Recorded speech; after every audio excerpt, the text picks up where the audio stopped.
Welcome back to the Fear and Beer podcast, where we discuss all things Halloween Horror Nights, horror movies, and just a little bit of beer. I'm Nick. And I'm Seamus. Like scary movies. Uh-huh. Here's Johnny. It's alive. It's alive. It's alive. Did you miss me? Aren't you drinking? I never drink. Why? Before we get into tonight's episode, we want to remind all of those listening on Apple Podcasts to drop us a 5-star review. It helps us grow as a podcast and build our audience. If you're listening on Spotify or any other platform, follow us, and don't forget to share with friends and family who might have a little bit of the strange in them as well. And while you're on those socials, Instagram, Twitter, Facebook, be sure to find us, Fear and Beer Pod. Give us a like, share, and you can always message us. We love to interact with all you guys. So, today we are going to be talking about one of the most anticipated movies of 2022. That would be M3gan or M3gan or whatever they want to call this thing. So before we dive in, Belly shit stain. This is the movie where that TikTok video you did, Nick, of the dance. This is the movie, right? oh yeah, of course, yes, that one. Got it. So before we completely dive into this movie, there are a few things. We are joined by multiple guests today. One you have not seen in a little while, but Kevin has finally reemerged into the killer view atmosphere. You make it sound like he crawled into a hole and disappeared. Oh, we got to leave the people guessing. So, it's a man of mystery. And also, we grabbed one of our other cousins. It's just a family affair tonight. Chris Hughes is going to be joining us as well on this podcast because he had some thoughts on this movie and we figured, the more the merrier. So might as well just jump on in. Why waste our amazing thoughts in this amazing movie not to record ourselves talking about how awesome it is? We're like going to have Seamus, very different opinions. I like the way Seamus never tips his hand early. No, never. Well, I'll give away a little bit. I'm not going to have anything ironically nice to say about this movie tonight. So. All right. So I tried. We are sort of reformatting our killer reviews. So typically, if you've listened to our killer reviews in the past, we almost went scene by scene, kind of stopped and talked. And you know what? It took a lot of effort to script up those things. And I think that this format is a little bit more fun. So we almost have it broken down into little segments of, first we'll just kind of go into the movie information. We'll jump into kind of what some of the critics said about this. We'll give you our initial thoughts, maybe some trivia, and then we'll kind of get into what worked and what didn't work for this movie for us. So it's kind of a complete dissection, but not in a scene by scene format. So before we dive in, I grabbed a beer that it doesn't really tip my hand, but it sort of goes. Tonight I have That Ish Cray. This is from Barrier Brewing Company. I picked this up at Half Barrel Project. This is a New England hazy IPA, 7.2%. And Barrier Brewing is out of Oceanside, New York. Had a pretty cool little can art. It looks like, I don't know, like some kind of, there's a lion on there wearing a chain and a lion with glasses on. But I thought That Ish Cray seemed fitting enough for this movie. Did anybody else have any other beers that are semi-themed or just beers in general? What are we drinking tonight, folks? Well, in an attempt to get as close to something themed, I found from Bottle Logic, I found She Shot First. I know there was no gun-toting animatronics in this movie, but I figured it was the closest I could find. So again, Bottle Logic, it's a tropical hazy IPA. She Shot First, and it's pretty damn good. I'm going to crack mine open now, too, while everyone goes through their beers. I'm not drinking beer at the moment. And we're remote, so the audience already knows that I don't drink fancy beer when we're remote. The Silver Bullet. No, I'm actually drinking the other one that, the NFL made famous. Oh, yeah. And I'm drinking a Golden Road Mango Card. Ooh, all right. It's a go-to for me. God, everybody's drinking like good shit. I'm over here drinking. You know what? It's okay. It's fine. It's fine. I wasted an hour and 40 minutes of my life last night, so it's okay.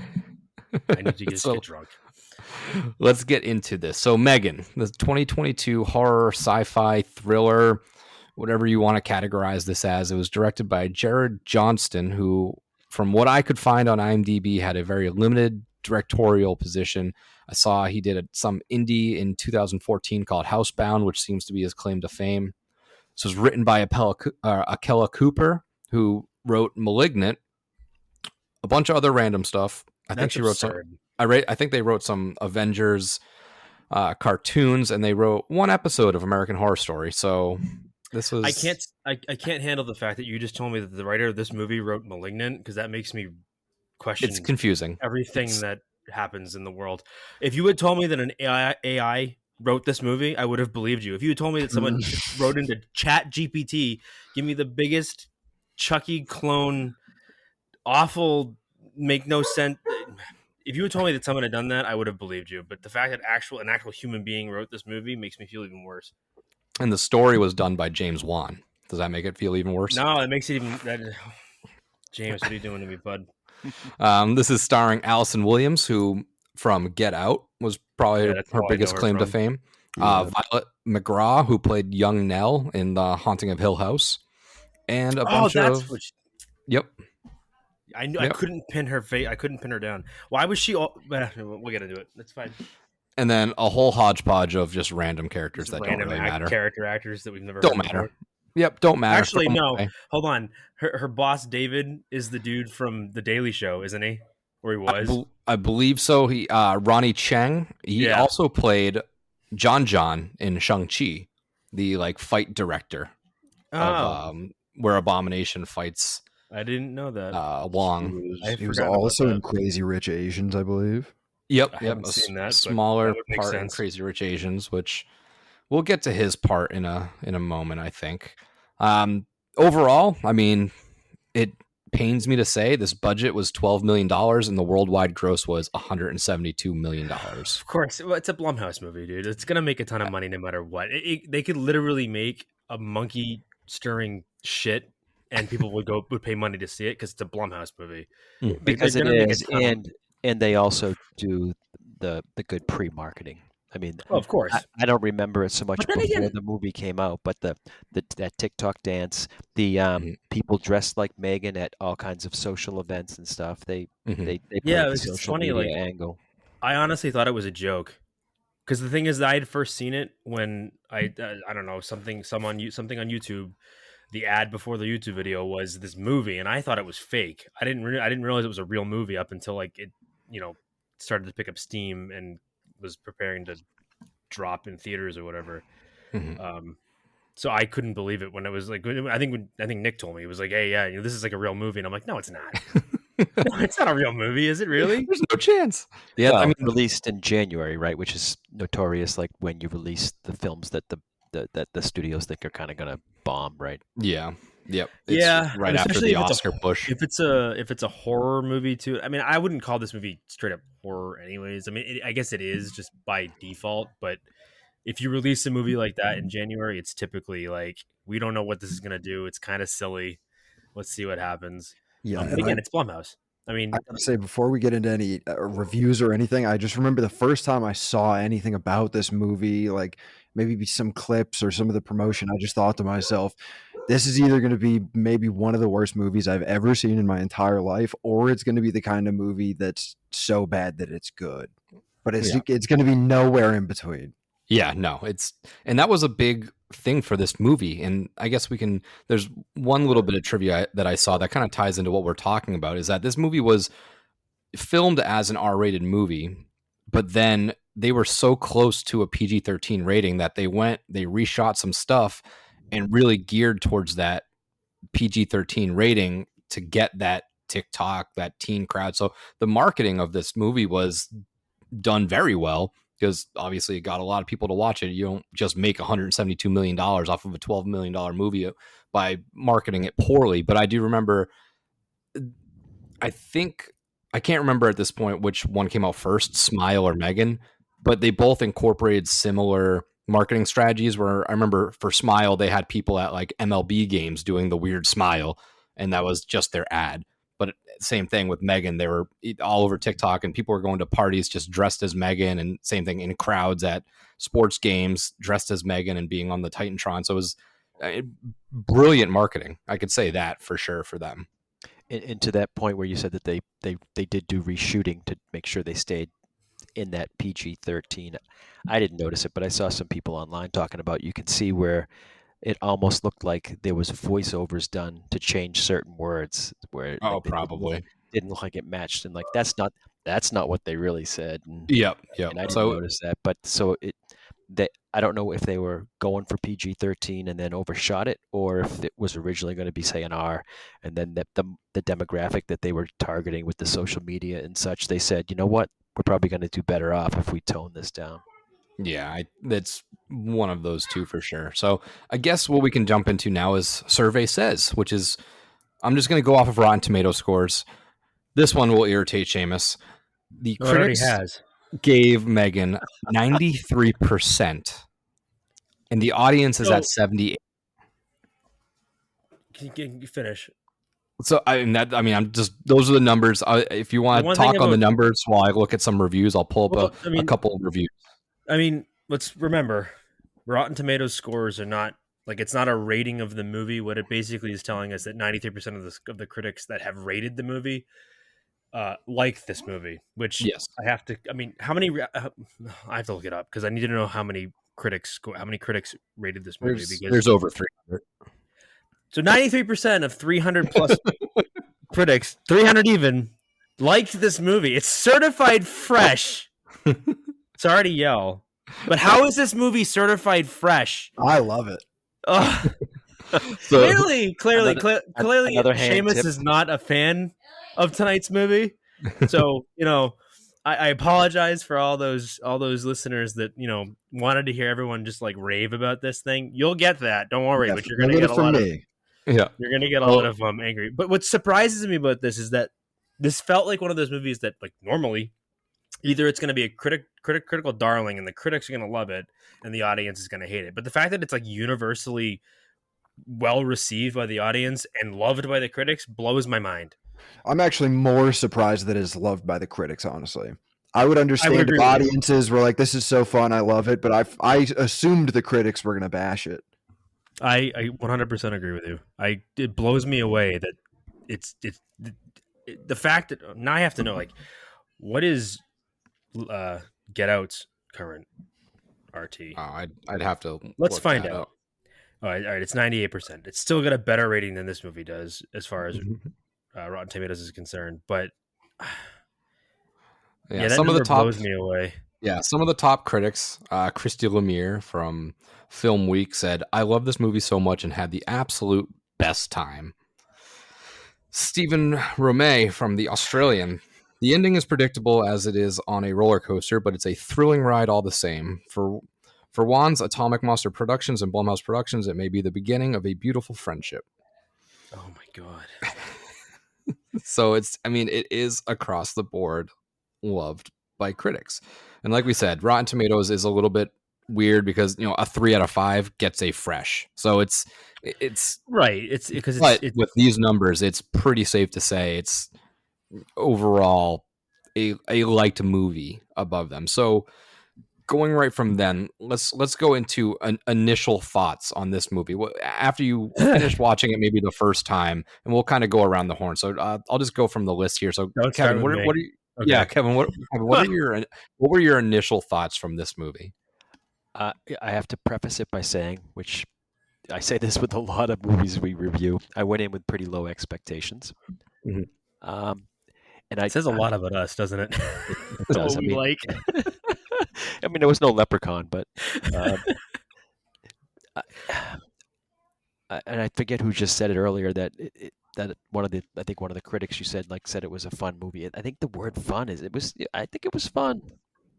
I came in low, and that's in the context of, it's the genre is technically, I guess, horror comedy, which there aren't really as many of those made now.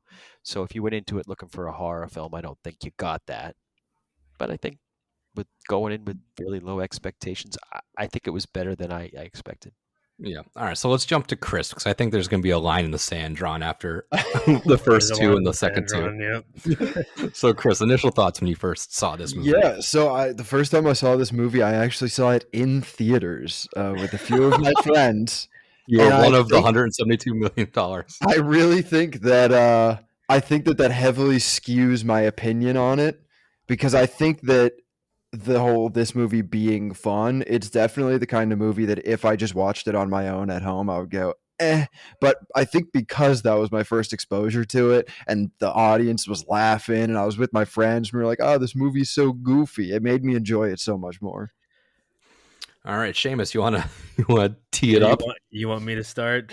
Yeah, well, let's get you out of the way. I think I will preface this by saying that I think Chris is right. I think that if I had watched this movie in a theater with a bunch of friends and it was like, I'm going into this knowing it's gonna be stupid, I probably wouldn't be so hard on it. But obviously, I didn't do that, so I watched it at home alone last night.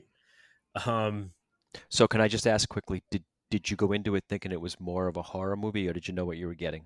No, I knew exactly what I was gonna get. Okay. Well, I don't want to say that. It makes me sound pretentious. No, I just have a feeling. I had a feeling just by the trailers and everything I had heard that I knew kind of this wasn't going to be for me. And trust me, I go into all of these movies that we watch. I go into any movie I watch. I go into it and I try to keep an open mind and say, all right, I'm going to find pieces of this that I enjoy. And I even found something about this movie that I kind of liked. But it's minuscule. Yeah, I don't want to dog it the whole time, but it's probably what it's going to end up sounding like, is just me dogging this movie the whole time. But yeah, the writing was awful. Nobody was believable in this movie. The worst part is like I enjoy at least the two main leads. I forget their names already, but the older actress from Get Allison Out, Williams. Allison Williams, I enjoy her in the few things that I've seen her in, primarily Get Out and this, but I know she's been in a few other things. And Nell, the little girl actress, Violet she's McGraw. relatively pretty. She's pretty good. There were points in this movie where I wanted to throw her figuratively, like just scream at her. But that's besides the point. So I thought she did fine. So the acting was fine. I didn't think there was anything majorly wrong with it, except for the fucking doll. She was more irritating than anything else. And the thing is that like, if maybe this is my problem, is I'm comparing it to things that I like and comparing to things in the past that I like, and specifically with Chucky. But I don't know how you watch this movie and not compare it to Child's Play and or Chucky in any way, because it's Or Annabelle. Yeah. or well, Annabelle to a point. Annabelle at least is like primarily supernatural. This is a living, walking, talking doll that is, murdering people. To me, it was lazy. It was like, there's nothing new here. There's nothing that I didn't expect to happen that was gonna. They make an AI doll who's supposed to be the most advanced doll, and it's AI, so it's learning. It's learning all these things, and it's learning to hate people because it's supposed to latch on to one thing. It's like, I've seen this a million times. There's a movie that does this exact story so much better, and it's called Ex Machina. And if you haven't seen that movie, you need to go see that, because that does this, but in such a better way, a smarter way. It says things that this movie I think is trying to say, but if you're trying to have a message in a movie and your movie is just goofy and stupid, then it doesn't work. Like, the message falls flat. Like, I know that maybe I'm reading into it too much, but I think they're trying to push a message in this movie a little bit, and it would work if they took it serious, but they clearly didn't take this serious in any way. So suffice it to say, I didn't like this movie. I will never go back to it, and I hope that James Wan learns his lesson, but maybe he won't. I don't know. But I don't want to put it on him, because it's just his production company, and it's just Blumhouse production company. I don't know. It was a rough watch, and I'm sure you have like specific lines that you're going to bring up. And I know there's lines in this movie that I was screaming at my TV, going, "That doesn't make any sense." But whatever. I digress. Yeah. So I wish that the M3gan AI could scan me during this movie, so it could actually tell me my emotional state of what it was that I felt during this movie, because there's not really words yet described. Anger, disgust, sadness is probably on there, irritation. I hate this fucking movie so much. I want to cut my eyes out and step on them. I'm so like, and I think more of it is the pressure that we've had rumors now that this is going to be incorporated in the Blumhouse house rumored at Horror I've Nights. got opinions about that too. Don't worry. And That plays a big part into it. I See, want to I went into this with absolutely nothing expected. And if you no seriously, yeah. if that's weighing on, like, not weighing, but if that's what you have in the back of your mind, then you're holding this to a standard of other Yeah. houses then in that context, it would have, then you're that might explain a little bit of it. Yeah, So- and I gotta say, as the one on here who's going to die on the Defend Megan it. Hill, I will defend Megan. I do have to say though, as a house or as any sort of appearance at Horror Nights, that might be where it loses me. I could see how that it would take a lot of work to make it work. I don't know. Yeah. Now, I like bad movies. I really enjoy bad movies. But there's a distinct difference between like bad, hokey, funny movies that I'm sort of, they know that I'm laughing with them. Well, it's exactly what Chris said earlier, where there's either like good movies or there's, movies that are so bad that they're good, and that's what you're going at. It's like the B movie schlock. I mean, we've Yes. watched some really bad movies, Right, and had exactly. and had a great time. Exactly. Yes. Exactly. Because And that's my point, where it's like, it's weird because like I'm treating this movie like a person, where like I can't really read it. So I don't know if it knows that I'm laughing with it, which in that case it's a good bad movie, or if it actually thinks that it's funny and good and it thinks I'm laughing with them. And I don't think that's the case. I think they think the I'm other laughing thing- with them and I'm not. to go along that thought, the thing about this movie specifically is that I don't think it knows what it wants to be. Like, I think they were going at it like, we want this to be like a horror comedy. Okay, well, your comedy fell flat. Nothing made me laugh. And your horror wasn't horrifying. I wasn't scared. Yes. You either, if you're gonna go horror comedy, you have to go horror comedy. You can't be like wishy-washy with it. You can't have like, oh, here's the funny side character who speaks in a funny Asian accent, and he's the big angry boss, and he says funny things, and we'll go, ha, ha. That doesn't work, because that, to me, that's lazy.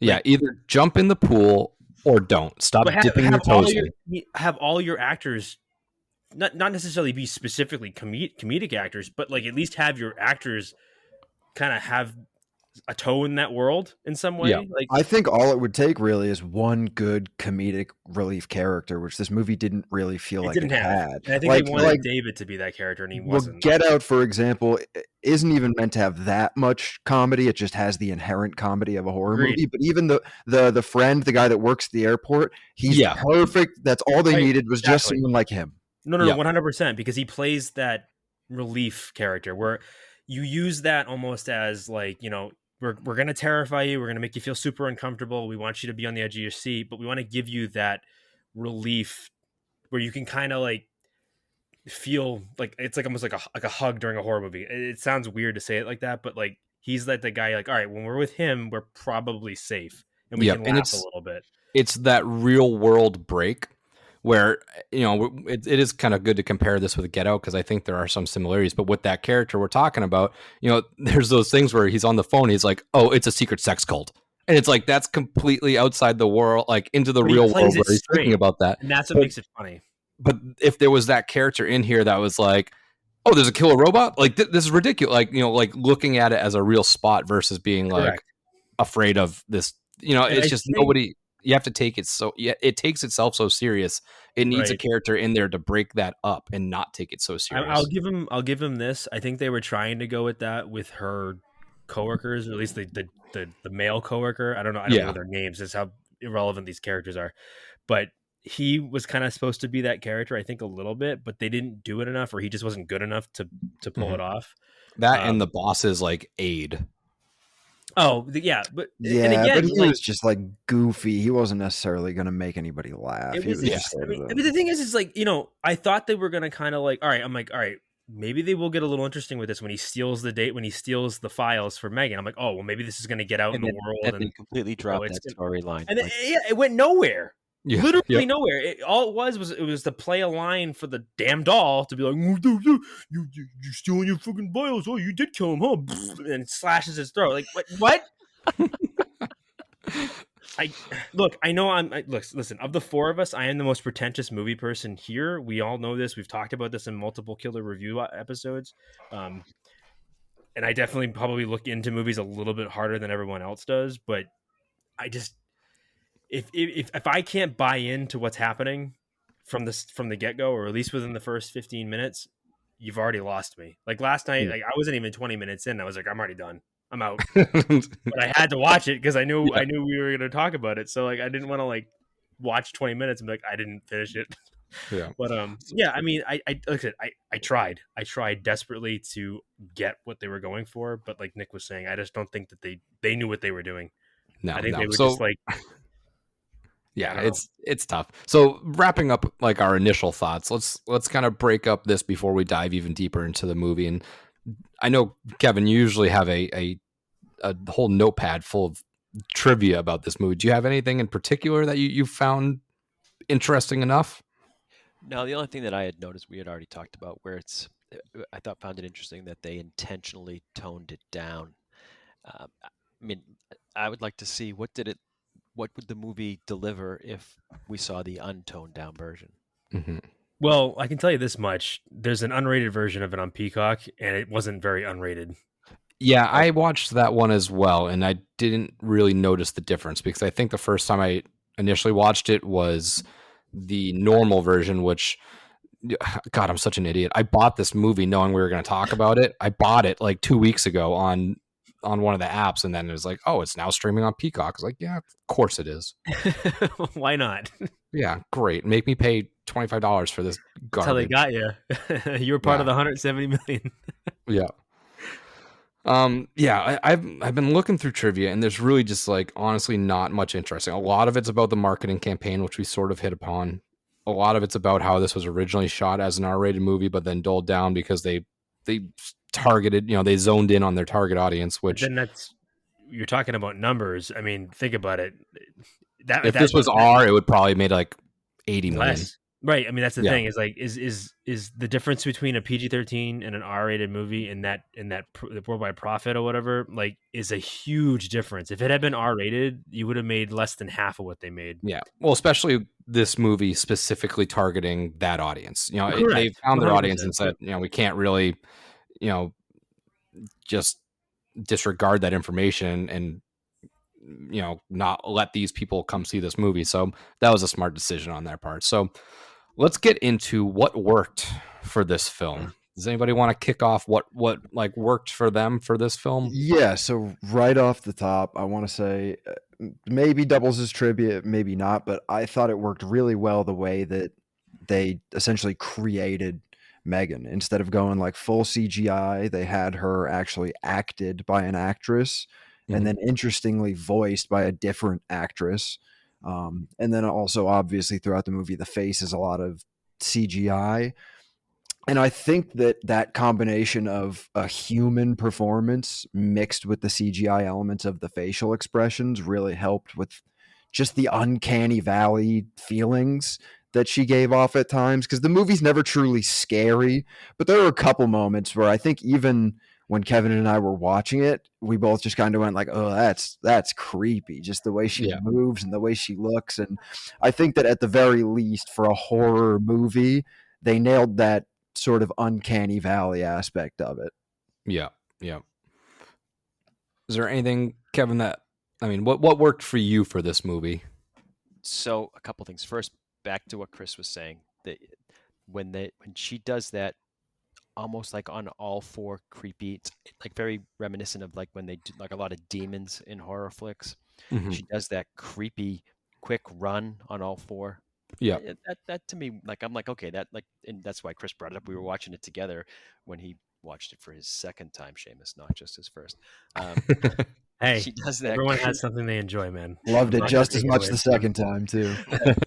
that creepy part. So I think what worked for me, and I think what I'm realizing as we talk, is that I accepted it as not a horror, not even as a horror comedy. The dynamics between Gemma and the what was the girl's name again? Caddy or Oh, Katie. Katie, and Megan. I found that entertaining and interesting. And to point that out, like at one point, I'm watching the dynamic shift and how it starts out where like Megan's kind of like the second parent, and they'll remind your kids, and then at one point, like the movie moved slow, and they did that I think to like really slowly progress the relationships, Mhm. almost too slow. But the point I'm getting at is the scene where um, the girl has her cup and it's not on a coaster. Oh yeah. They're showing Gemma, they're showing Megan, and this is where Megan would say, "Oh, use a coaster," and Megan just looks at it and looks away, that's when I'm taken away, like the relationship, the dynamics, the shift. I think they put a lot of thought into not a lot of thought in writing, but I mean, I think I enjoyed the dynamic shift of they slowly worked Megan from I'm just your second parent, I do everything right, to how she slowly turned on Gemma. It's the Frankenstein thing, right? Like the Yeah. creation turns on the creator. Mhm. So I think what was good about this was I bought into watching that play out. Yeah. Seamus, what's your short list of things that worked for you? The doll was creepy in certain scenes. No, I mean to be fair and to be and not to be a dick. Like I'm be honest. I thought the effects of the Don't doll worry, were- James Wan's not going to listen to this. I know. I can only hope. Yeah, I mean, I think the doll was creepy in a lot of scenes, especially the scenes like at night, like in the darkness when she's kind of sitting in the corner of the room, like that. If you have like a doll fear or a dummy fear, kind of like I do, that can be that works somewhat. But then again, they ruin it with a lot of the crap that they do. But that worked. I think having the actress, I think what they did was I think she must have been some sort of like, I don't want to say like I'm trying to think what the term is, but like they usually have actors that can come in and do like weird movements with their body. Oh, she's primarily a stunt contortionist double, or something, believe. like a stunt type of person. So like that's where they could capture like the running stuff and the way she walked and the way she moved in some ways, and do that like that back thing where she kind of like leaned back and came up in her legs. Like that's all real acting. That wasn't CGI. Oftentimes they're like people who do ballet or gymnastics Correct. too, so they can like contort their bodies in strange ways. Right. So that I thought was cool. I mean, I thought some of that was cool. But other than that, there's really nothing in this that worked for me. The thing is like I wanted to look at it kind of like how Kevin looked at it, where it was, I could see the family dynamic and how it kind of mirrors the real, like a real family in a lot of ways, and how things can kind of change between both parental figures in the house. But the problem is like for me, you see that coming a mile away. Like, oh, she's an AI. She's gonna grow attached to the kid, and then she's gonna like protect the kid in a way and murder people because of it. And I don't know. I have a hard time with movies that, for one, don't give you a reason to like fear the character. And I'm not saying that like that's not scary. The fact that like an AI robot can just walk around and murder people, that's pretty. That would be pretty scary if it happened in real life. But like, I guess my point is like when we get to the part where she brings her to the outdoors school thing, the weird school thing or whatever, and they literally did that so they could set up the kid getting pushed into a truck. Like that whole thing is just set up for that, and he's just a shitbag. Like, there's no redeeming quality about this child. One of my notes is really good bad/mean kid. Like 17, like he's like a 17-year-old 7-year-old. Granted, she's also like a 15-year-old 7-year-old too, but that's besides the point. Like I have a 7-year-old, and that's definitely way above a 7-year-old. But either way, like I don't like it when it's like, oh, he's gonna be a victim, but you already hate him because he's a piece of shit, Yeah, so you don't right? feel bad. It takes out all the emotional And again, attachment. I'm not saying that you have to make him like a character that you like. He can be a shitbag, but he doesn't need to be like so overtly shitty that like you're like, oh, cool, please kill him. Like it's the same Yeah. with the neighbor and the dog. Like, oh, kill that dog, kill that neighbor. Yeah. Yeah. I guess they did need him to be like the bully prototype in order to justify I Megan guess so. attacking him, but they easily could have still had they could have just had it seem like it's going to turn back on Gemma or something. Like Yeah. the cops kind of brushed it over so much that it's like a non-consequential kill, you know? Mm-hmm. Yeah. My little list of what worked. I did enjoy how it was shot. You know, a lot of these new horror movies you can kind of tell immediately what kind of overall tone you're going to get.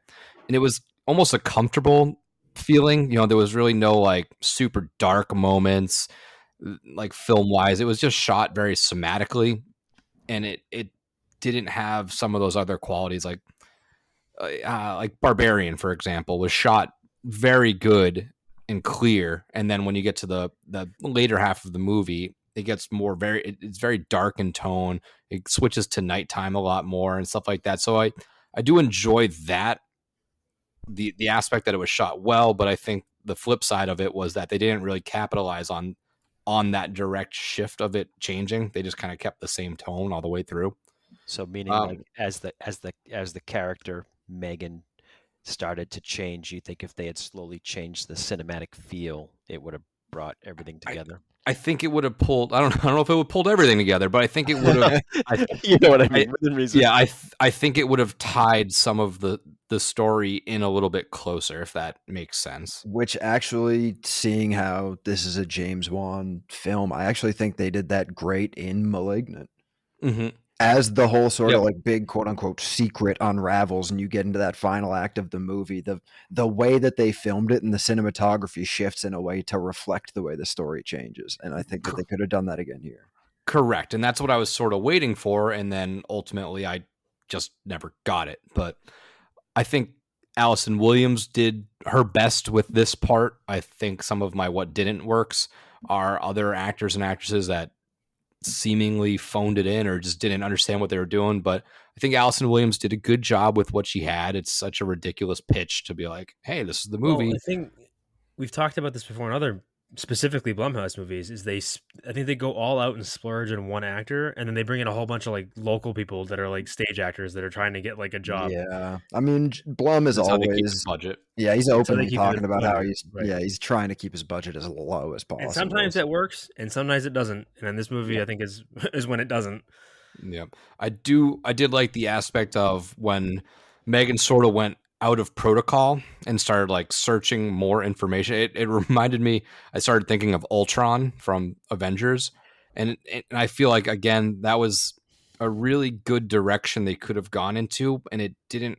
It just kind of it's one of those things where like they make a point like in the dialogue to say something about it, but then they don't really do anything with it, and there's really no reason. I mean, I guess there is a reason for it, but like with the whole like I'm trying to think like when she was like looking through the pictures or whatever and realizing that like she's been like turning her recording device off and uploading it to the cloud because this is like again written by a fucking chatbot, but that's besides the point.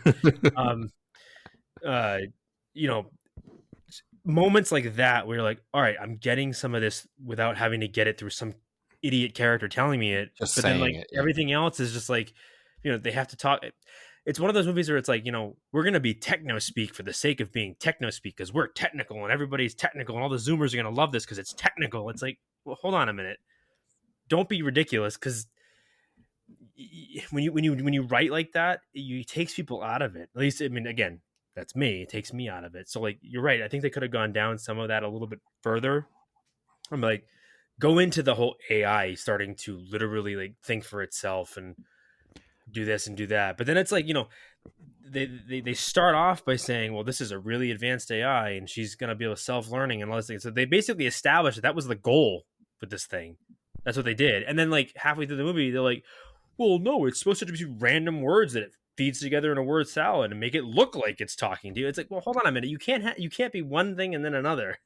Yeah. Is it so smart that it's learning and it's doing this thing and it is, but then like you can't have a character halfway through the movie just be like, well, she's not supposed to like have actual conversations. What do you mean? Like that's exactly what she was made Exactly for. what you did. Right. Yeah. The one thing that I had to consciously excuse continuously while watching this was the technology part. Oh, the Yeah. dialogue Because is awful. because the advanced part of the AI that this Megan had, for that to exist, the rest of the world around them would have had to have advanced far more. Meaning, so like everything else in the world in this movie seems to be at today's technology, and this AI is something that could happen, but it's so far down the road that the rest of technology would have advanced. And if that when that technology gets to that point, I doubt the toy industry is where it surfaces. Yeah, But this is but a military thing. This is not a toy. we all You know what's funny? They did this watch better plenty of in movies Small where you Soldiers. have to suspend a little bit of reality in every movie. So that's Yeah. the one thing though that I had to like say, okay, if this level of AI came into existence, by that point, technology in our entire daily lives would be further. And I don't think a single engineer writing code in a toy factory is going to be the one that brings it, to the forefront. But Yeah. again, midget leprechauns can't attack trains either. But Yeah. we've sat through those movies. But that's the thing, though. Is like I can excuse things being fantastical in a movie because movies aren't real for the most part. I mean, unless I'm watching a historical biopic or something like that. I expect some, extraordinary type of thing, but I also expect it to be grounded in reality and not sound like, again, somebody who has no idea what they're talking about. Right? Like it sounds like the person that wrote this movie has never used a computer for more than like typing up a Word document.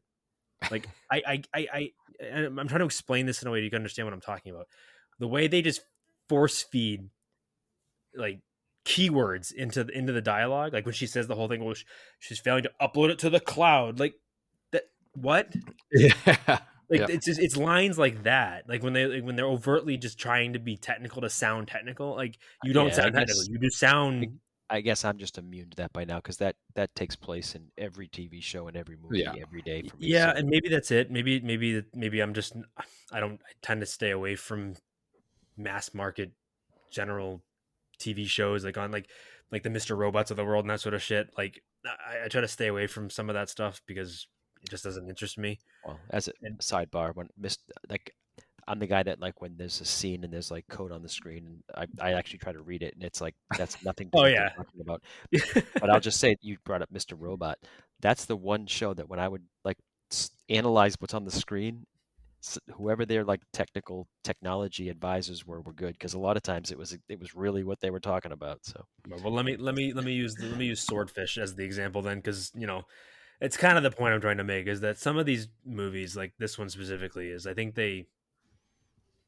just think that they you got to have a better writer. You got to have a better writing team. And I don't want to dog the writer because if she wrote Malignant, she knows what she's doing, or he knows. I don't know who it was, but whoever did it knows what they're doing. But I just felt like January, this one, man, it was a throwaway. No, yeah, but that's the thing though. Like I don't like that.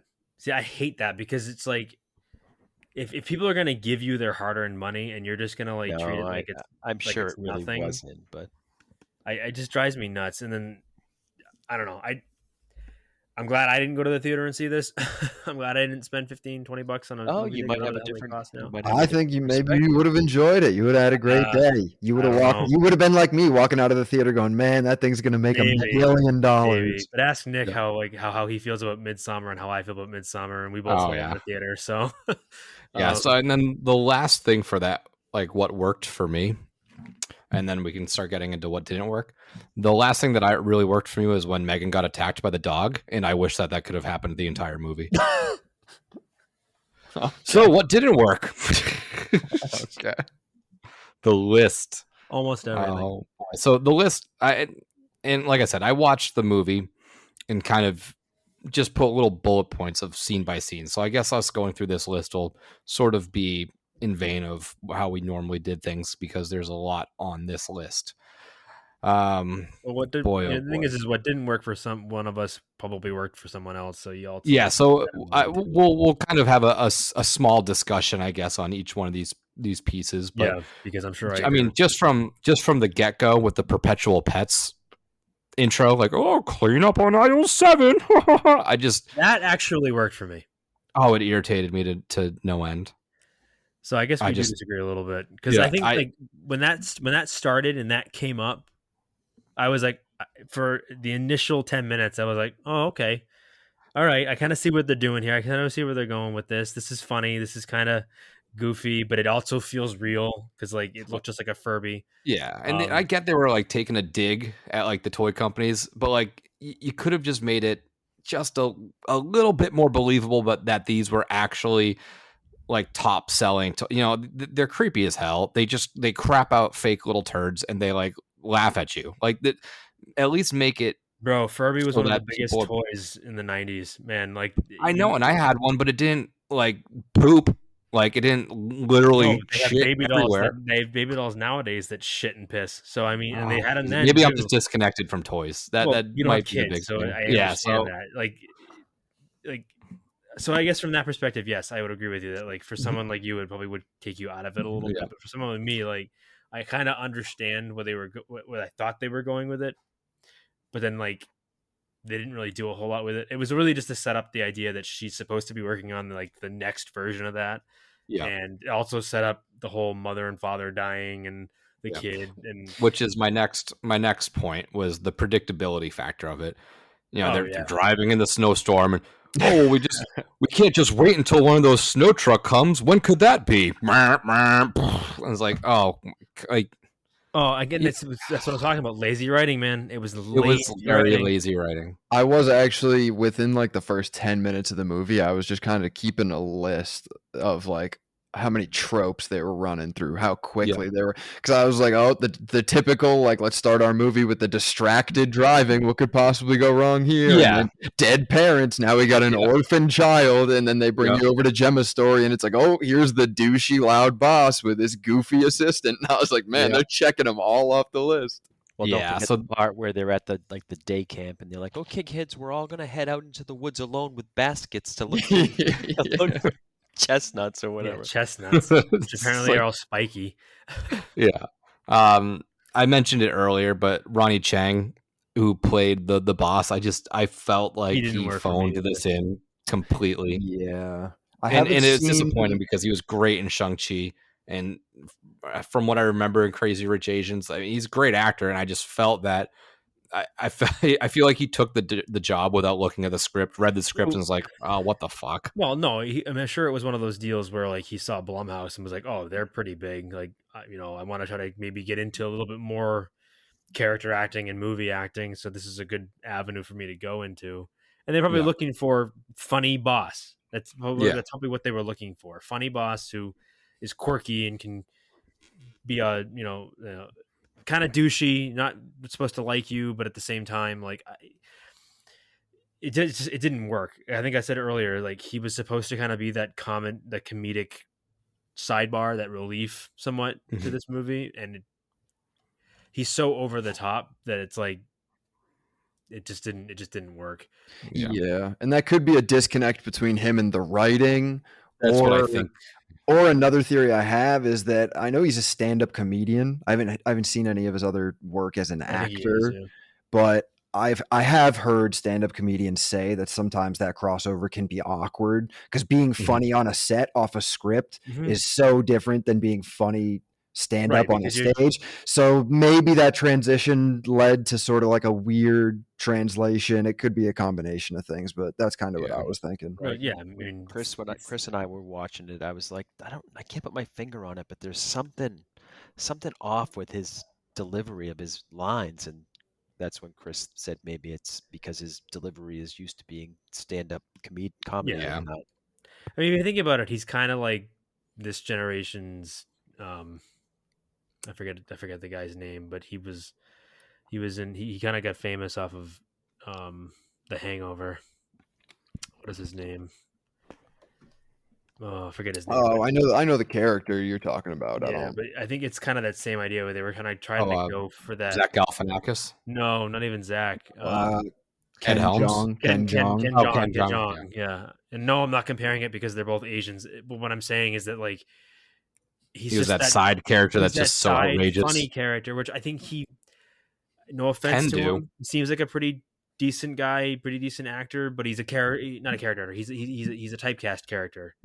You know, you cast him to play that type of character. Yeah, he doesn't have a whole lot of. He doesn't have a whole lot of range, I guess, is my point, and which would have worked again if this movie went totally in that direction. But when you have every character playing this movie straight, and he's the guy that's not playing it somewhat straight, and if he is trying to play it straight, he's doing a terrible job of it. Especially at the end, by the time where he meets his demise, like that was the goofiest scene, one of the goofiest scenes in the movie. But that's kind of where I'm going with it. I feel like him and his assistant were so out of place in what they were trying to do, as far as I can tell. Yeah. Another thing that it was like another instance of this movie just not really knowing what it wanted to be was when we got hit with that almost 80s style montage of when Gemma just fixed and built Megan in like overnight to present to the Couldn't boss. get it to work in an actual lab, but at home, and then and it even cued in like 80s like synthy music over it, and I was like, is this fucking a Rocky training montage? Like what? Well, hey, it's this movie. Maybe it's a bit of social commentary on just how effective workers can be when you allow them to work from the comfort of their home. I guess. Which again, bring that point home then. If that's one of the aspects of the movie you want to do, then just do it. Another point that I wanted to like just punch myself in the face was when Megan was reading, I think it was Alice in Wonderland, and she had that accent and she did the British voice. I was like staring at my TV in disbelief that this was a thing. This was like actually happening. It was infuriating. Oh God, the list goes on and on. So I'm sorry that I'm going to rant on all these things, but some of them are more short than others. But Megan, the singing scene when they're trying to show off the prototype, and that's when we finally like get the first emotion of Katie, like, oh yeah, my parents died, I'm sad. So then Megan just like sings, and then all the executives start crying and like clapping, and that was just another point in this movie where it's like, I mean, her parents died, and the main character's sister died, and it's not even an emotion that's really shown. You know, Katie shows it maybe twice, and I don't think the sister ever really. I don't ever feel that from her that there's any pressure on her. Like, oh shit, I have a pretty big job. I'm inheriting my sister's kid, who's her and her husband are dead now. Like, I didn't feel any of that. Like, pressure, the financial pressure, the stress of loss, the grief. I never got that, and that was they tried to do that a little bit. I think with everything, there was so many things that they wanted to do, but they didn't do any of it enough, and that's one of the things where they kind of started. They tried to do that a little bit, you know, a lot of the shit with the therapist and them together. You know, they tried to kind of put it out there that, you know, this is going to be hard on both of them because one just lost her parents and the other one, you know, has inherited basically a child that, you know, she was not ready for, wasn't ready for, or wasn't ever going to be ready for. You know, if you wanted to like say that like the sisters had a strained relationship, there was zero of that at all. We didn't hear about it. We don't know about it. Yeah. No, I mean, it took a character saying something in the dialogue about, you know, well, what is your relationship with your sister like? And they don't ever really say anything about it. You just have to assume that they had a pretty strained relationship. The bully scene in the woods. Like, so what kind of school is this? This is a school, like a replacement for schools, right? I didn't interpret what they were trying to give me. This is a school.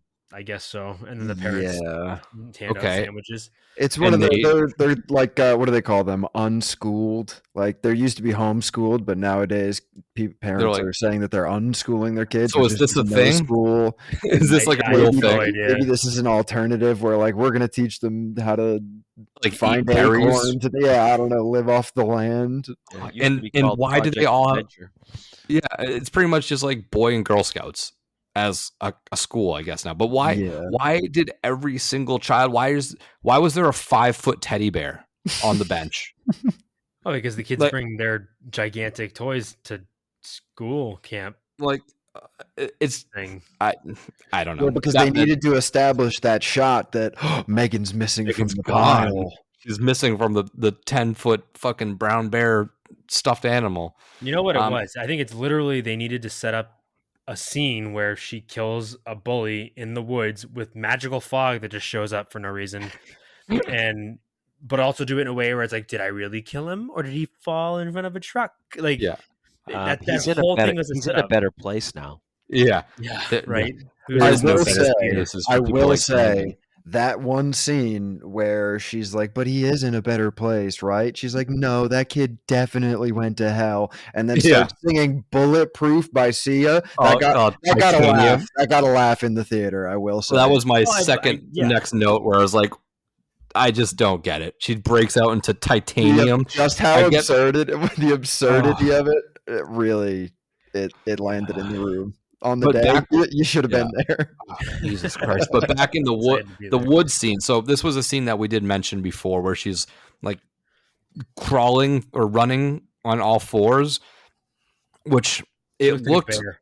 it looked creepy, but what took me out immediately was there's like horse hoof sound effects over it. Oh, It's the like sound, a- the sound like in a this galloping sound, like tum, tum, tum, tum. I was like, is it fucking Monty Python with coconuts clanking them together? Like, what are we doing here? This is That's just fucking one- ridiculous. That's just one scene. There are so many scenes in this movie with like the goofy, ridiculous, The sound killed it for cliched this sound, movie. like sound effects. Which again, maybe when she threw the kid's ear, the whoosh sound, the whoosh.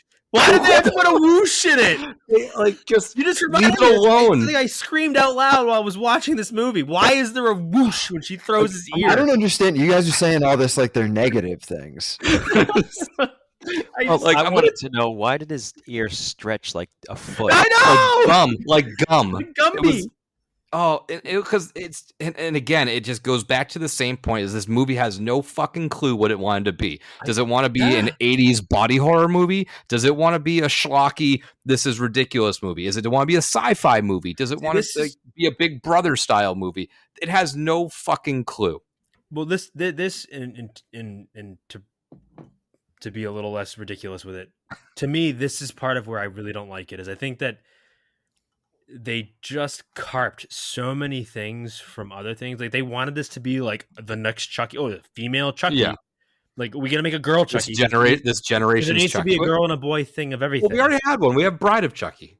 No, well, not really, because that was a Chucky movie with Yeah. Jennifer Tilly. But what I mean is that they needed to make a movie where Chucky was a girl instead of a boy, and she was the main bad guy / Yeah, I mean, if that was the intent, then they totally missed the mark.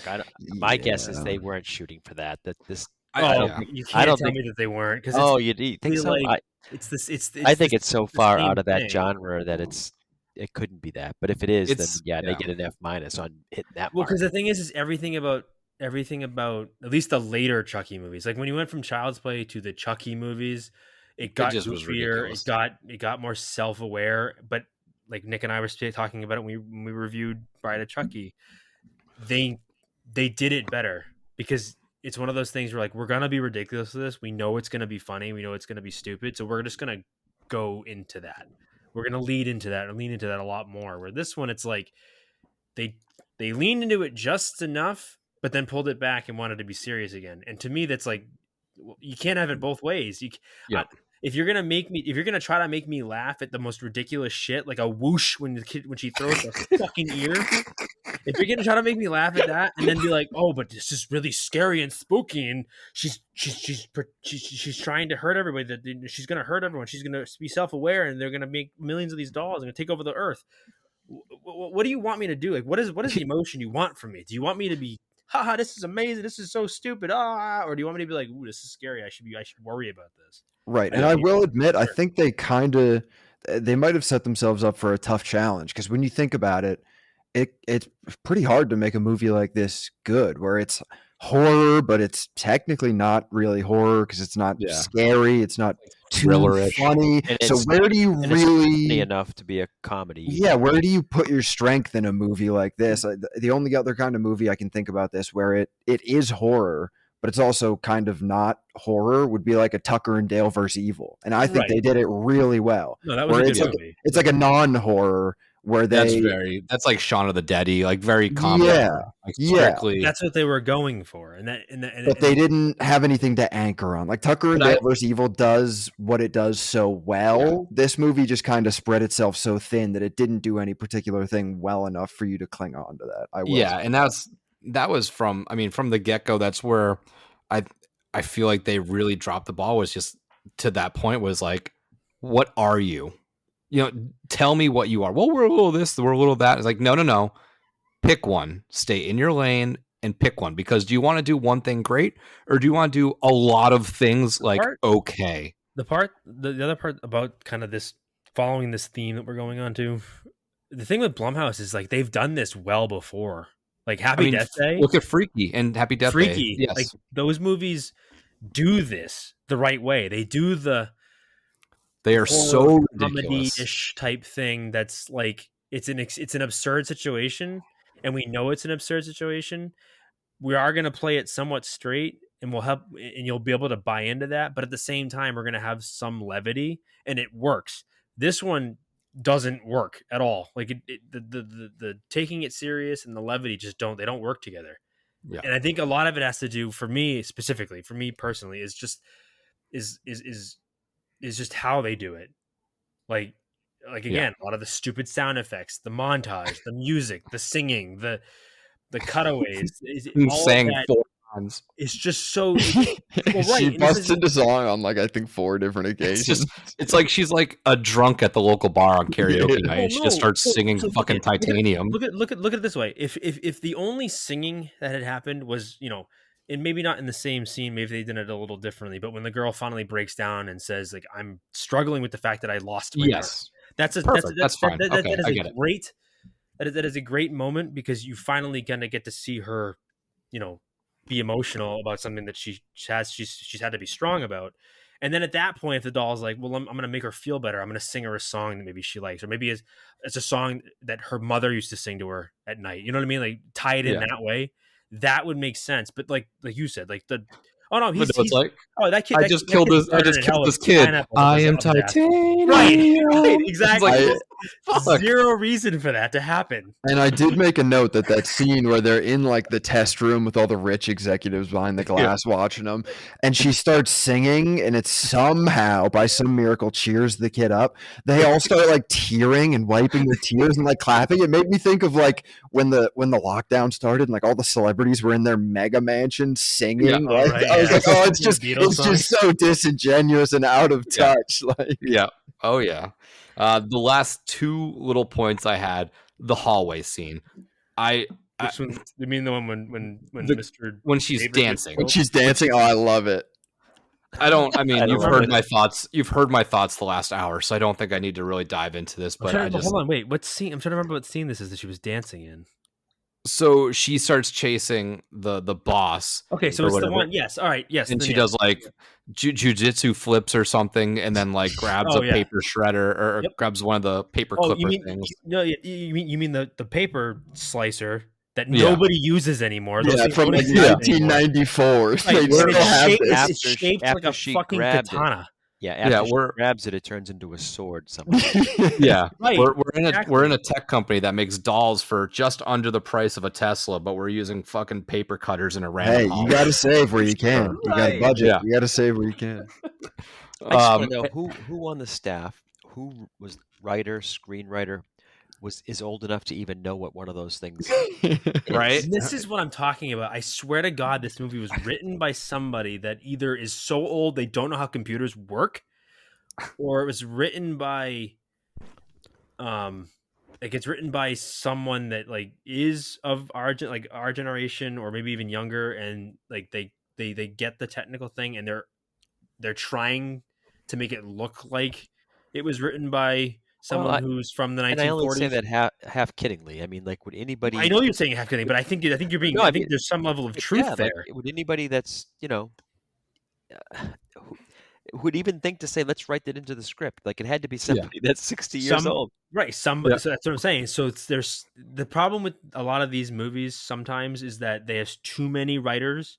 Like you have a screenwriter, but then you have like 15 other people that are like throwing ideas in. Punch ups and stuff. And who knows? I mean, they could be. It's one of those deals where like they'll be shooting the scene, and then someone will be like, "Hey, you know, it'd be great if she like broke off the handle of a fucking paper slicer that no one uses anymore. It's been used.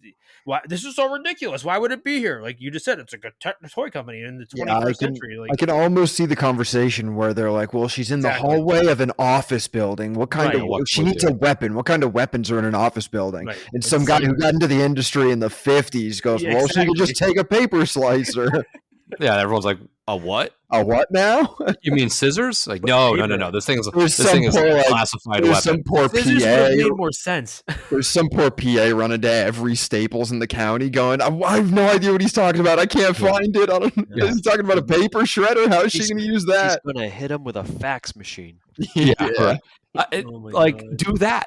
Have her lift the entire copier up and just throw it and like squish him. She's already superhuman. Like we've already established, she can basically lift anything, break anything.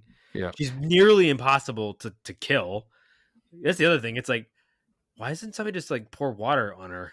Like she's like Signs. There's got to be a way to like. Where's Meryl when you need him from Signs? And granted, like I'm saying that facetiously because obviously they're not going to do that because it wouldn't make much of a movie if they made her like super easy to kill. So the question is, what chicken and egg question? Do you think they like did that social media campaign, that dance, after they had that in the movie, or do you think? I'm sure. I'm sure they had it. That dance existed before they put it in the movie just intentionally to have something to promote. Yeah, because it's the TikTok generation. I think they had the dance in the movie, and I think it hit so well, and so you think the shining moment. You think dance first, and then monopolized it on social media? Probably. I think they knew who they were targeting at that point. Somebody's saying, "We're going to do this just so we can." Oh yeah, because remember, I mean, we're in the age of the 10-second clip now, so everything is like a reel or a TikTok. So like that's kind of what they. So Seamus, do you think they put it in the movie knowing they're going to use it for that? Of course, yeah. Yeah, 100%. Yeah, I think they knew at that point who their audience was, and what they do they do? They do TikToks. Into this movie. They didn't make this movie for Nick and I. I can tell you that because this movie was not made for the two of us.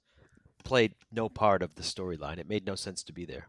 No, but it's there. So because and again, I don't mean to offend, but all of the Zoomers that are going to go see this movie, they put that in there specifically for them because. Again, it's the TikTok generation. Yeah. It's what they recognize. Right, that's where most of them probably heard about this movie from. Correct. Right, exactly. I mean, a lot of that's where it definitely was. Yeah, and that's where I heard about it. Yeah, and that's why I watched it. I was on TikTok and I was trying to learn that dance, and then I realized it was from a movie.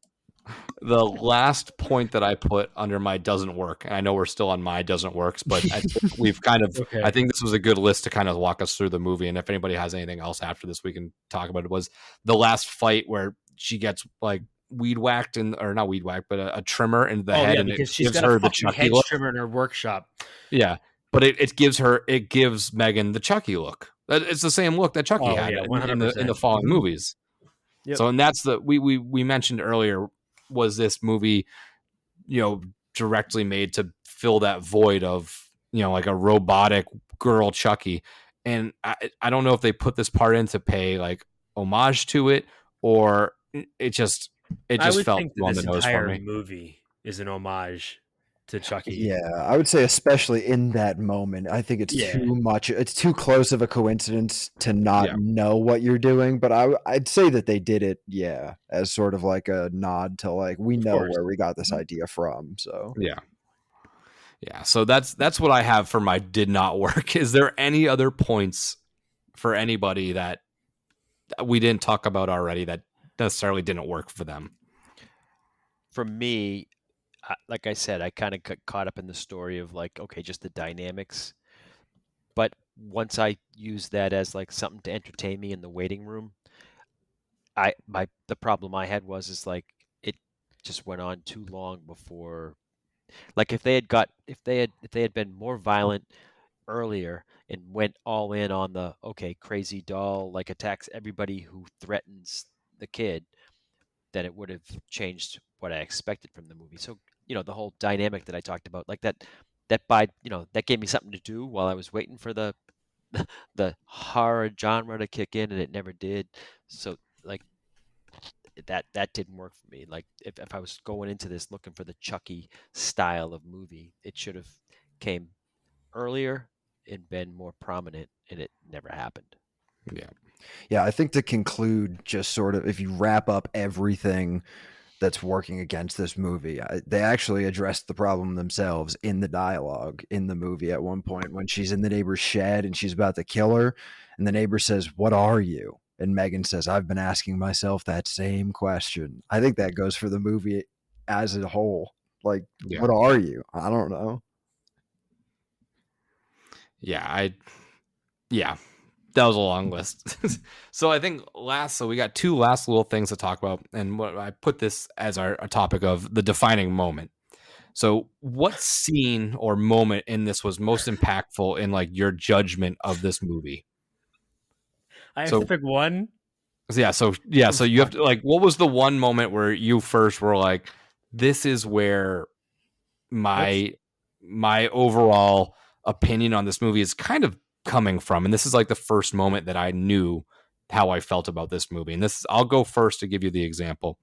And this was pretty close to the beginning, and this is when Megan took 2 markers and made about 4 lines on a blank piece of paper, and then ink that is only activated knocked over a water on it and was like, and the girl's like, "Oh, I don't see anything." She's like, "Oh, whoops," and knocks the water over, and it's like a watercolor masterpiece of Katie, and everyone's like, "Oh my god!" About that scene too. That again, it's something else. It's something maybe small to everybody else. To me, it completely drove me nuts. Is when she knocks the water over, and David acts like, "Oh my god, this is this is such a failure." She's just been walking around talking to the little kid, and you're like, "That's what fucking bothers you about the robot." Yeah, she hit a water bottle. She knocked a water glass over. But that sorry, I keep when the reveal of the watercolor masterpiece with like the music, like came on, I was like, this is exactly what this movie is going to be, and I at this point I know it. That was my kind of defining moment that gave me my overall opinion of this. I'm literally surprised you got that far into it. Yeah, I mean, I gave it a chance, but that was where I kind of hit my defining moment. So anybody else have those? Yeah. Does anybody else have those defining moments that kind of encapsulate your overall opinion of this movie? Yeah, so I mean, I gotta say, hands down, the moment that made me decide, okay, yeah, I really like this movie. And this might be a testament to just the theater I was in, maybe. Yeah. But the other biggest laugh, in addition to the singing Titanium, the other biggest laugh that the room got was when the kid got hit by the car. So I don't know how many theaters. I don't know if you saw this movie in theaters, then you might have a completely different story. But it played for a great laugh in the room I was in, and we were loving it. Because by that movie, I think everybody collectively was just on board with like, this movie can do no wrong. It's supposed to be campy and goofy and ridiculous. She fucking rips the kid's ear off like Evander Holyfield, and then pushes him in front of a car. Like, yeah, whatever. Why not? Kill the kid, kill a dog, do whatever, Megan. We're on your side.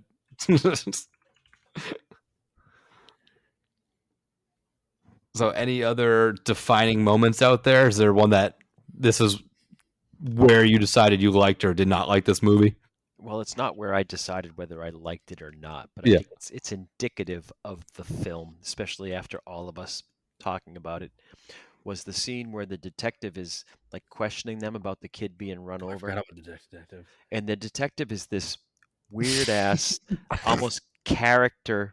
He's like weirdly like chewing some gum, half interested, half disinterested. He's a great character, but he wandered into the wrong set of the movie. Like, he Yeah, he's belonged in like some- he's he detective belonged in number some- one. he Every belonged cop in movie ever. There was some other like comedy, like really shtick detective movie, and he wandered in, and he's like now in the middle of what they portrayed as like the serious dynamic between AI and the girl and the grief and all the things that's going on, and this almost airplane like character comes in, and it's like, what is it? It's a car crash, and he's like chewing the gum, and he's like half serious, and then he leaves, and there's nothing more made of it. Yep. And that's when you just Nothing at all. that's when you just realize that there's a bunch of random shit just thrown together in this movie.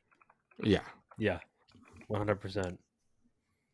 So Seamus, what was your You wanna know your the- you- you wanna know- defining You moment? want to know the part of the movie where I was just like, The, nope, the done. titles, the All done. credits. Nope. It's when she's showing her how her robot that she built in college works, and when the little girl asks, "How does he work?" she looks at the girl straight face and says, "Are you sure you want to know? It might freak you out." And I questioned to myself, why would it freak her out? She's a 7-year-old kid who looks like she's 14. It's a robot. It's not like if she It's not your murder doll. she saw her face off She of saw. it, She and saw there her was, like- parents die. if she pulled the face off of the robot and there was like a fucking Men in Black alien in there, I would understand how that would make sense. But the moment that line that line that was taken as if supposed to be taken straight, I was like, no, I'm done. I'm out. Nothing. Well, I There's just nothing. realized that we went this deep into this and we didn't give Bruce his props yet. Right. Yeah, Well, so Bruce. Bruce, exactly. The unsung hero, He's brought true up Bruce, and hero. he is the unsung hero. which has Iron Man sound effects over it. It was like, "Pachink!" Well, right. Again, it's another thing with Okay. those crazy sound effects, which obviously they were doing for a reason, and like it was powered by the Nintendo Power Glove. But yeah, that when she said that to the little girl, I was like, that makes who wrote this movie? Did a computer write this movie? Because that no one says that. Mhm. So yeah, that was the point in this movie where I was just like, no, I think I'm good. All right, so before we jump off on this, we're going to go through our fear and beer rankings. So if you are unfamiliar with our killer review segments, our fear and beer rankings, our fear is how scary was this movie 1 through 5, and our beer is how much did you enjoy this movie 1 through 5. So we'll go through the fear ratings first. I'll kick it off. The fear rating for me, I'll give it a 0. There was no part in this where I was ever saying that this is a scary, I'm afraid movie. There was some tension, but for me, I don't view that as like scary. Kevin? Yes, the fear is probably a 0. This wasn't a horror film, so that, I mean, maybe I could give it a 0.5 for the creepy running that we talked about, and then so it's a 0 for fear. 0 for fear. All right, Seamus? Yeah, I'm gonna be fair to it and give it 0.25.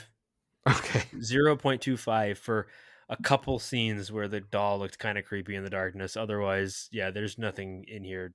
There was let me take that back.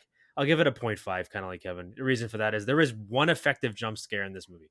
One dog? singular effective jump scare in this movie is when they pull into the driveway and you see it coming a mile away, but it still gets you, is the dog jumping up in the window, barking. Yeah. Other than that, yeah, there's nothing about this movie that's scary or affecting in any way, shape, or form. Yeah. Chris, for your fear ranking? Yeah, I'm just gonna give it a hard 0. This movie's not scaring anybody. I don't think it's supposed to. It's, like I said, like if you've ever seen Tucker and Dale versus Evil, it's the it's the same kind of experience where it's like there's a whole discussion to be had about the philosophy of what qualifies as horror, because it is a horror movie with really no scary parts, really, when you think about it. So all right, so You now haven't noticed that most of the movies we talk about I'm pretty sure most of them don't get a high scary We rating. don't get a lot of scary We don't watch movies. a lot of movies that are super scary. Well, we have to tie it. We will tie it in at some point, but obviously with Horror Nights coming up shortly, we'll be trying to dive into some of those properties, and I'll be excited once that new Insidious movie hits theaters to see what that's all about. So our beer ranking. So how much did you enjoy this? I'll kick it off. I will give it a 0.5, which I think is generous. Kevin? I think I'm going with a solid 3. I Okay. accepted it for what it was and went along for the ride. You know, it's kind of like when you're in the waiting room of the dentist and the TV show on is like fairly enjoyable. So it's like it's not I don't want to be here, but I am, so I'm going to enjoy it. All right. Okay. Seamus? All right. So the funny answer is, can I give it a -3? If the Sure, why not? It's our show. It's our rankings. If the answer is He's just trying to negate my 3, I think. if the answer is no, I can't be funny, then yeah, unfortunately, I can't give it a score. I can't score it fairly because I didn't enjoy this movie whatsoever. Now, look, I want everyone to remember that's listening. This does not color your opinion. This is my opinion. I don't like the movie for whatever, all the reasons described. If I had to score it anything, I think giving it a 0.5 is too generous. So that I'll go with what Nick gave it, but in my heart of hearts, I can't truly score this movie because I don't think it's fair. I'll put you as a 0. You can put me down as a 0. It's fine because that's literally how I feel. Like there's nothing about this movie redeeming for me. There's nothing about this movie that I will ever go back to and watch it again. I'm sorry, I can't. There's a lot of things I'm upset about this movie, and partially because I think we said it in the beginning about HHN, the possibility that's coming to HHN. That really even more now bothers me. But besides the fact, this movie's it's lucky to even get a 0. Yeah, Chris, for your beer ranking. I mean, obviously, I just have to give it a 5. This was a blast. Fucking troll. That's our first 5 ever. No one's given anything 5. I'm going to give this 5 beers, which ironically I think is how many beers you should drink to properly enjoy this movie. Yeah, before it starts. Because if you go into it not holding it to any sort of standard of what is this movie trying to be, and if you're not trying to critique the movie in any way and you just want to throw something on and have fun, it does that perfectly, and that's what I love so much about it. I could tear it apart even worse than we already did, but I turned that part of my brain off as soon as I sat down in the seat because I knew it was going to be that kind of movie, and I was able to really enjoy it. So yeah, I will. The one last thing I will say about it is to your point, I do think this would be more enjoyable going in with a group of people, a lot of beers deep, and just almost Rocky Horror picturing in this thing. And just, hooting and hawing. But then I get pulled back and I'm like, I just don't know if that's what it wants me to do. So I just can't, I don't know. I'm left confused and angry. So that's what I got that is our discussion on M3gan. Hey, well, to all my fellow M3gan lovers out there, you're heard. I'm out here representing us. I'm going to keep my ear to the grapevine for the big sequel. The M3gan-assance is coming. We're going to be. It's the next franchise for sure. It's the true MCU, the M3gan Cinematic Universe. It's going to make $1 million. Universe. I have a feeling there's a lot more people out there that liked this than didn't like it. There are. It clearly is a well-liked movie. We're totally going to lose fans because people like to listen to us to shit on things and then make fun of us. We bitch about a lot of stuff, so we're good. But, to be totally honest, one last thing I want to say. And I say this 100% with a straight face, that if this truly is something coming to Horror Nights this year, I'm actually more disappointed than I was initially. Me too. Yeah, me too. I'm on board with that. Because you're telling me we're basically getting 1.5 Chucky houses, and that, to me, that's lazy. And even if they had to do it because they have some sort of deal at Blumhouse, find other properties. Because that's if you're gonna waste our time with an entire Chucky house and then have half a house be M3gan, which is basically McGucky, because it's really what this is. Yeah, I can't. And the thing is at least Chucky had a reason to do what he did because he's the fucking soul of a serial killer in a doll. Yep. This is just some AI that some super smart nerd girl decided to make for her niece, and yeah, I don't know. Yeah. I don't know. It bothers me a little bit, but who knows? I guess we can't really say anything yet because it hasn't been confirmed. But I don't know. We will see. All right. Well, any other closing thoughts or opinions before we close this chapter on M3gan once and for all? I think Seamus has summed it up perfectly. Well, that was a lot to unravel. So thank you for joining us for that little M3gan edition. Until next time, this is Nick.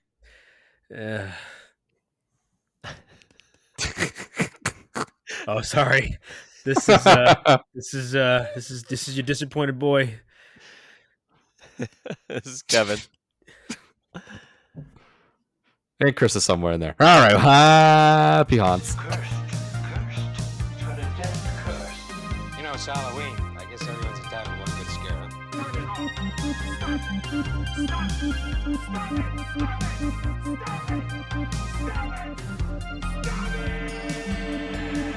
And again, I would just like to thank Vampire Stepdad for letting us use his music for our intro and outro music. So if you would, just go check him out. Spotify, Facebook. Again, that is Vampire Stepdad.